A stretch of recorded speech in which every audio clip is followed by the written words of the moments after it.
Hey everyone, and welcome to the latest episode of Top Hat and Ears.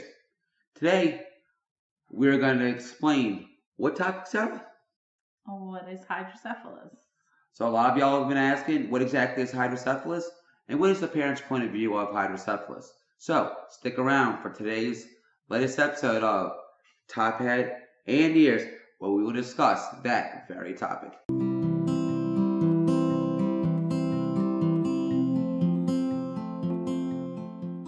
Hi everyone.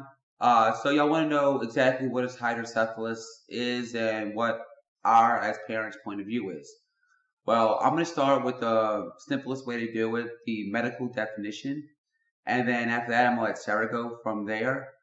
Well, according to medical dictionary that I found, I'm going to read on my computer right now. It says hydrocephalus is an abnormal expansion of cavities, which are known as ventricles, within the brain that is caused by the accumulation or the buildup of CSF or cerebrospinal fluid. Hydrocephalus comes from two Greek words, hydro meaning water and cephalus meaning head. Now, I know for a lot of y'all that probably was gibberish. It made absolutely no sense because until Sarah basically explained it to me, it made no sense to me. Now, I gave the medical definition as you saw, and Sarah's about to talk about what her feelings on the whole Gabriel situation with hydrocephalus is. But I do have a few questions that we're going to answer for y'all and a parent's point of view, okay? Not so much about Gabriel, but she will talk about it in a little bit, okay? Number one, and a parent's point of view. Yeah. What do you see as hydrocephalus? What is hydrocephalus to you? Not about Gabriel, but hydrocephalus. Hydrocephalus, when we looked it up, it basically you see these babies from foreign countries and they look like aliens, but that's because they didn't get the proper care and all. So seeing that was kind of scary, but and going on through, okay, let's not talk about Gabriel a little bit, like we said, but seeing what Gabriel went through, how did your thoughts change on hydrocephalus throughout his life? You really don't hear a lot about hydrocephalus. Apparently, it's like 1 in every 6 kids get it. Yeah, or more than that. It's a crazy number. Whatever number it is. I never would have guessed my child would have had it. And just hearing all the success stories about it gave me hope. But like I'm gonna say, hydrocephalus did not hurt Gabriel. It was more the infection part of it. And for me, not to cut Sarah off, hydrocephalus, honestly, as a parent point of view for Dad, was a scary thing. I saw it. I looked at it. I was afraid my child was going to die as soon as it happened. But I did my research. I looked up stuff along with Sarah and found that, you know what, there's people out there that are 20, 30, 40, even 80 years old that have hydrocephalus.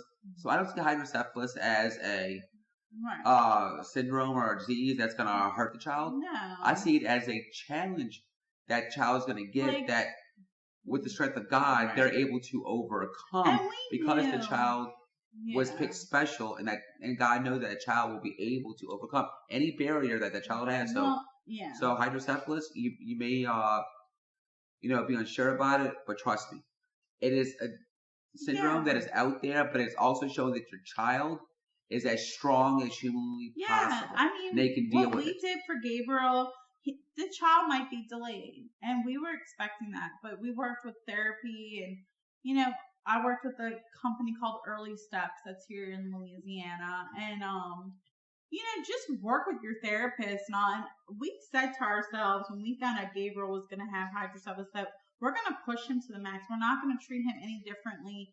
And even if he was in a wheelchair or anything, we were going to make his life as normal as we could. Right. All basically hydrocephalus is like a little bump in the road that makes it a little bit harder to get through life. And with proper love, proper care, anybody, not just with hydrocephalus, but with any special needs or medical need problem, will be able to get through those bumps in life with the care and passion, the love of their family, and do more things than anybody thinks they'll be able to do. So I see, as they call it, hydro warriors for hydrocephalus. Yeah, he definitely was a warrior and a fighter. So I see hydrocephalus as giving the people who are meant to be fighters and warriors in this world. So I praise everybody who has any special needs or medical issues Yeah. because they can do things that I can't even do in life. But I have to say though, I pushed Gabriel. Like I pushed him hard because, like I said, I wanted, and he surprised me so much. I was so proud of him. Like I don't know, I worked a lot with his therapist, unlike Tim did. Yeah. So, like I said, it's just amazing, and I would have loved to have seen all his accomplishments if it wasn't for the infection. Right. Well, so you got our viewpoint of hydrocephalus and what we thought about it. If you have any more questions, leave them below in the comments. We'll either do another video explaining, or we'll leave in the comments explain that as well. September is also Hydrocephalus Month, so right. Support Hydrocephalus Awareness every September. Gabriel's first. I love the saying. Their first haircut is by a neurosurgeon. Right. Yeah. So we're gonna go ahead right now. Sarah's gonna talk about a little bit about just Gabriel's like our life. Journey about hydrocephalus. Right, and how she went through with hydrocephalus. Well, I worked in the medical field for a while, so previous to us having Gabriel, so I pretty much knew. I didn't know what hydrocephalus was. I just knew it had to do something with water or fluid. When I went in for my ultrasound at 18 to 20 weeks to get an anatomy scan, they told me after I had the ultrasound, like a few days later, my doctor had called me in and said that there was something wrong with the baby. And he wanted to do a further ultrasound to go ahead and determine what was wrong. Was it just the development of the baby? But he just kept telling me that the ventricles looked enlarged. I did not quite know. I thought it was done with more of the heart, because I know you have ventricles in your heart. I didn't really know that you had them in your head. Now, for those who may not know, what is a ventricle? It's basically like a tube that connects everything, like valves and stuff. Like it helps flow. I guess a way to describe it to you, sorry, correct me if I'm wrong. Think of it like if you have a straw in a glass of water, and you're drinking it up. The straw is like the ventricle, letting the water go from the glass into your mouth. It helps travel. It basically, it's like a hose is a good way of putting it. So within the week of getting the call from my OB, I was set up to go to a 4D ultrasound with a specialist. In that appointment, they took pictures of the baby's heart. They took pictures of the head. They went all over, and everything looked fine to me. But when the doctor came in to go over the ultrasound with me herself, she noticed that Gabriel's head had a lot of fluid in it. It was basically a black silhouette. And I did not know that that was fluid. And she was very concerned. And she really never told me what it was. She just threw off a whole bunch of different things that what it could be, and she wanted to go into further testing with everything. And one of the things she had said was hydrocephalus. Hello. I know, I'm trying to. I'm adjusting. Sorry, guys. He's messing with the camera. All right. Sorry. So one of the things he said about that. One of the things that she had told me was hydrocephalus. She was going off on a bunch of things, but hydrocephalus was one of the things she had thrown out there to me and my mom and to Tim's mom that day. Yeah, and the reason why I wasn't there that day, if I remember correctly, the right day, I was there during the appointment and everything. I saw the beginning of it, but then I had to go back to work, so all I had was a half a day. We thought we'd have enough time, but it took so long there that I had to leave half the day, and Sarah, my mom, and her mom were the last ones there, so they had to fill me in with everything that happened. So I had to see this doctor along with my OB for the remainder of my pregnancy to just see if the blockage, as they put it, was getting better or worse. We were told that it looks like Gabriel was going to have the fluid more so to the front of his head than the back. And it was very misleading. I had to go to a heart doctor too to see if they could see if it was because of his heart and stuff. They really had a hard time seeing Gabriel's heart in all 4 chambers because, as the doctor put it, I was fluffy. I kind of laughed at that one. Well, anyway, I wound up having Gabriel at 39 weeks. Um, his head was fully developed as a newborn at like 35 weeks. They were very concerned because he would have been a preemie. I told them whatever they feel is best. I would have taken the shot, which would open Gabriel's lungs and everything. But they recommended him staying as long as he could. Gabriel was around 8 pounds. So he was about 6 pounds when I was like at 35 weeks. He was around 67 pounds. So I was like, well, can you just take the baby? You know, I'm fine with it. I want to do what's best for him since his head is at a normal size. But they were worried about his lungs. So on that Monday morning, January 26th, I went in and had a C-section and everything. And Gabriel came out and he put out like a little cry. And I only got to see him for a second. And Tim got to see him. Yeah, I cut the umbilical cord, then saw that they had a cleft palate that they told us, asked if we knew about it, which we didn't know about that. And after that one cry, Gabriel did the scariest thing in the world. He did nothing, said nothing. But those of you who don't know what a cleft palate is, he didn't have a cleft lip. A cleft lip is when you can visibly see it. On the outside. On the outside. He had just the palate, which is the roof of your mouth. And it's like a small hole up there. He had like a small slit, so you could basically see the top of his mouth open, and it just went straight to his throat and all. So the next day, Gabriel wound up going in to have his first shunt revision, which is basically a tube. So rewind that, I'm sorry. So we were told Gabriel's head was going to be the front part of his lobe, which is great. They said that they could easily fix it. He would be in the hospital for at least 2 weeks and then he would be coming home. So we go to have Gabriel.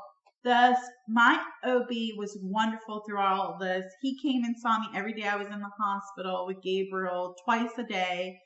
You know, he was very, very supportive of me and Tim through all this, along with our family. But the specialist that helped deliver Gabriel, she kind of lied to us. She said that the neurosurgeon that was going to be working with her was specialized in children's pediatric, and he was not. He was more of a genetic neurosurgeon, I'm sorry. And he basically put a shunt in Gabriel's head that was way too big for Gabriel. Right, so I found out it was more of an adult or geriatric style shunt, not a baby / infant or toddler style one. So in a lot of the videos, you could see when we visit Gabriel that he has this big thing on the side of his head. That's the shunt. It's supposed to fit behind his ear and everything, and over time he'll grow into it. And there's a tube that goes all the way into his belly, and it filters out. So what happened was when Gabriel was born, his ventricle was enlarged and it was blocking the spinal fluid going from his brain out, like it circulates out and everything. If you have a kink, so basically it had a kink in it. So all the fluid was just staying in his head and smushing his brain down. So the shunt was going to help, relieve the fluid and let it flow like a normal body does. And his brain was going to pop back out like a sponge, because your sponge is basically water and it's like a sponge. So the day that he went in after he was born, they told us he was going for surgery, but they never followed up with it to tell us how he did. And apparently when we got a hold of the neuro team, they told us that it was worse than they thought and all. And a few days later, Gabriel wound up with an infection, and they had to go in and take the shunt out and put an external drain. So a lot of the times you would see Gabriel with drains attached to his head. That was an external drain. And basically that helped because Gabriel had so many infections, and it's not normal for you to get infections the way he did. So the first shunt is really the one that counts through it all. A lot of people only need one shunt and just get it to have the tubing, like, as they grow, they go in and fix the tubing and make it longer from what we were told. Right, and they have some kind of magnetic thing they use that they use to recalibrate everything to make sure it works right. But with Gabriel, he never really had that because he kept getting infections. He had infections, as the doctor put it, he had the best of the best. He had meningitis like 3 times when he was in the NICU. So it turned into a 2-week wait, turned into like a 5-month wait in the NICU. We eventually moved Gabriel to a local children's hospital because the neuro team at our NICU, the NICU team was wonderful, but at this certain hospital, the neuro team gave us a lot of trouble. And the NICU chose to move him to our local children's hospital where our wonderful Dr. Green had taken good care of us, and Dr. Roberts. They were there for the remainder of Gabriel's life. We can't think about McBride either. Oh, and Dr. McBride. But Dr. Green and Dr. Roberts was his 2 main people that he really helped. We requested to see Dr. Green because one of my friends had recommended him, and luckily he was on call the weekend that Gabriel was transferred. Within hours of Gabriel being transferred, they gave us so much more hope. And I feel bad because we didn't move him sooner, but we were scared. He really couldn't be moved neither because of the infections. He was so unstable to be moved to another hospital that we were afraid nobody was going to take him. And at the time, they really were unsure themselves. So being at Children's, Gabriel actually got to go home and he got a new shunt put in, but he eventually had more complications to the point where around November, Dr. Green sat down with us and my parents, because my mom and dad and my sister were very involved in Gabriel's treatment as well, because I had to work, Tim had to work, my parents were retired, and my sister was in nursing school, so it was a really good learning experience for her. Yeah, if it wasn't for them, I don't think we would have gotten as much help as we needed for Gabriel. Yes, both our family was there, don't get me wrong, but like as Sarah said, with her family being able to be there more because of their work situation, being retired. It was so much easier for them to help us out when they were able to. So, Gabriel had a lot of other health issues besides hydrocephalus, and I want to just put it out there, hydrocephalus does not kill people. Gabriel just had a very extreme case of hydrocephalus. And it's more the infection that killed him. Lot that made hydrocephalus not work. Hydrocephalus, I mean, put it nicely, work harder for Gabriel. Gabriel worked harder through hydrocephalus. Well, what happened was he also had the cleft palate, so he had to have surgery on his belly. Because he aspirated all the time. He had to put a Mickey in. We come to find out that his stomach was very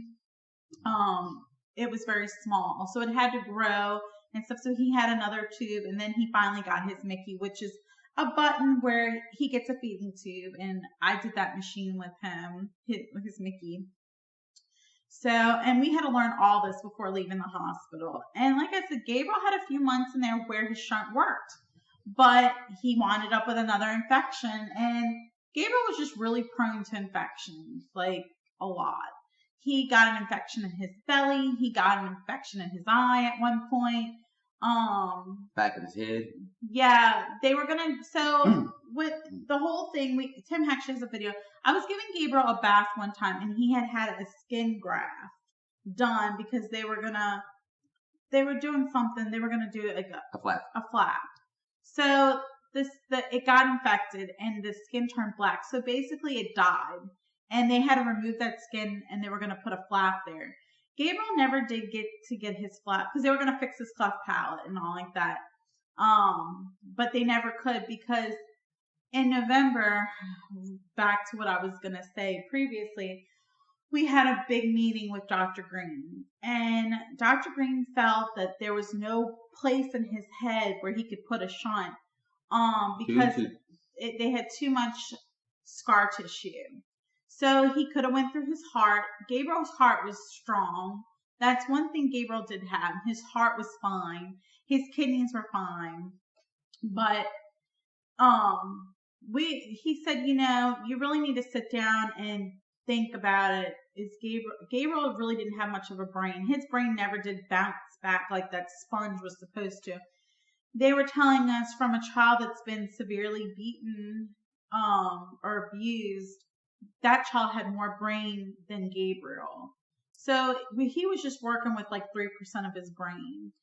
And not saying anything, we did everything for Gabriel, but the time came where they were out of places to put the shunt, as I said again, because a lot of people are probably going to take this video the wrong way. We sat down and talked to him, and he gave us every option. It would have taken him a week or two to sit down and figure out where he was going to place the shunt.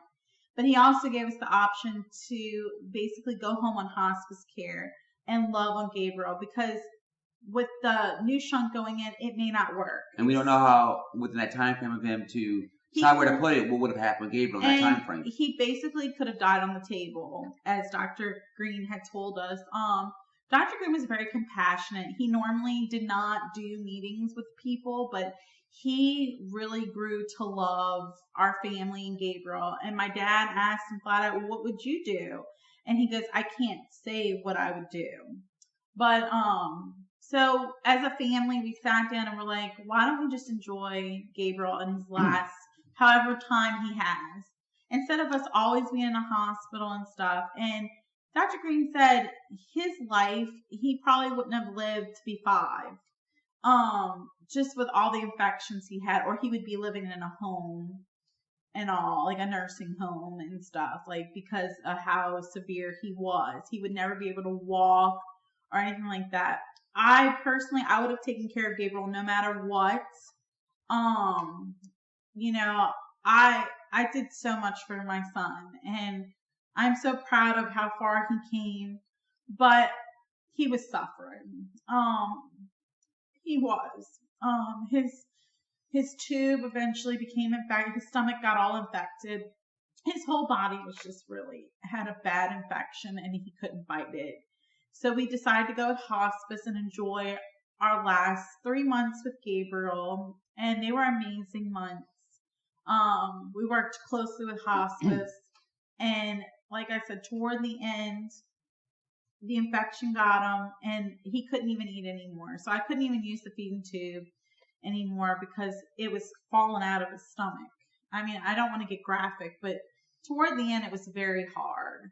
And like I said, hospice helped us through it all. He wasn't in any pain when he passed away, but it wasn't hydrocephalus that hurt him or killed him. It was the infection, and it sucks, but he was just really prone to it. His immune system was just so bad off and everything. So like I said, I've heard a lot of success stories with children that have had hydrocephalus, and they grow up to be adults and live normal lives. Like there's one person, I'm gonna if I got her name right, I'll link up here in the description. I think it said Blue for Brittany, I think her name is, and she's an older person, I think like a either an older teen, young adult that has lived through it, and she goes through, in videos how she does certain things. So if I can find her, and I think like I said, the name is Blue for Brittany, I'll post a link up here so you can take a look at somebody who's actually later in life with hydrocephalus. I did everything for my son. I put all my feelings aside. I beat myself up over it. I went and talked to my priest and everything about me making the decision to put him on hospice, because I did have family members say, you're taking the easy way out. Tim even fussed with me about it. Yeah. But I don't want my son living on a machine, keeping him y'all alive. may hate this, but I didn't want Gabriel going so early. At that point, I know now that he's in a better place. We fought he's for this. Running, walking, laughing, playing. As you read a lot of my comments, I write. I'm much writing that. I really mean that. And I truly believe he is in heaven by God's side with his family and angel friends, having the best time possible in heaven right now. And that's the proper place for him to be right now. But with that being said, like, me and Tim fought over this. Like, he wanted to keep him. And he said, I don't care if he has to live on machines. But I was like, that's not living. If God intended us to live on a machine, and I'm bringing God into this, because I know a lot of people have their issues with that. I'm a faith-based person, and I do believe in God. And if God wanted you to live on a machine, he would have made us all attached to machines. But as I told Tim, you have to put your faith in God and put your feelings aside. I didn't want Gabriel suffering anymore. And I prayed and prayed and prayed. One day I just went up to Gabriel. I'm like, it's okay if you're ready to go. Daddy's okay with it. That's why in our videos, Tim would always say, you know, if it's your time to go, because we were letting Gabriel know it's okay. Like, you don't have to stay on this planet anymore for me and your dad or your sister. Like, it's okay to go to heaven and all. And we're getting a lot of backlash about the way the last few days were with Gabriel. Yes, Tim recorded things I did not want him recording, but it happened. But I believe everything happens for a reason the way it happens. You know, I did not neglect my child in any way, shape, or form. What you see that Tim recorded was only for a few minutes of a day. Right. You didn't see when I got up in the morning with him how I took care of him, how Tim took care of him. I gave my life for Gabriel. Right. We just took a small part of each day in order to, I'll be honest, have our memories of Gabriel that day to remember it. And then after talking for quite a while, we decided to put it out for all y'all to see. The day that Gabe passed away, Tim did not have his video camera on him. And I think Gabriel wanted it that way because he passed away in my arms. And there was a lot of tears. People keep saying also in the comments that I'm going to bring up that we did not cry over our son. Oh my God. Let me tell you how much I cried over my son. Before she says that, let me say one thing. It's called being strong for your other two children. I cried. Okay, we were all there when Gabriel passed away. We had neighbors, everything like that, because they were helping us. And we had a lot of nurses that are in my mom's neighborhood. They were there. Her kids were, because they were playing, everything. I cried. I was sick. I started throwing up after they pronounced Gabriel dead. And it was so hard for me. I made myself sick. You may not see me at his, laying to rest, crying. I was emotional. My sister, my parents had to pick me up when we were going in to say our goodbyes to Gabriel when it was time for the mass. And I still cry to this day. So if you need to say bad comments, go right ahead, but do not say that I did not love my son, because I did. And the reason we're putting this out there is to help parents that are going through this, because it is not hard having a special needs child or a sickly child. So it seems hard at first if you think about it, but have your faith in God and God will guide you through. It is very hard. And if you have not walked in the shoes of a parent that has a child with special needs or a child that's sick, it is hard. But you know what? If you have a good support system and you have Jesus and God in your life, you can get through it, because there's a lot of times, I don't know how I got through a lot of the days, but I did it because of my faith in God. And yes, I'm bringing God into this. I know a lot of people don't talk about it, but I am. God got me through a lot of the times that we were in the hospital. That whole year I basically lived in a hospital. So I'm just saying, I have to bring that out there. Because we're getting a lot of comments about it. And I'm just saying it. I was an advocate for my son. I stood up for him. I made the decisions based on what was best for him. I did not take an easy way out. And if people sit there and say I did, well, shame on you, because you know how hard it was for me to make that decision on deciding to give no more care to my son, just care that makes him comfortable, So, hydrocephalus did not kill Gabriel. Infection did. And it sucked. And I miss that baby every day of my life. But I know he is in heaven and he is having the time of his life. So, that's basically what I have to say about that. All right, well, you heard her side of it, and I was letting Sarah talk about it. So, I want to thank each and all y'all for watching today's video. Support hydrocephalus. Yes. This has been Tim. Sarah. From Top Hat and Ears. And we are hoping that each and every one of y'all are having a great and blessed day. And we will see each and every one of y'all on a future video. Yep. Bye.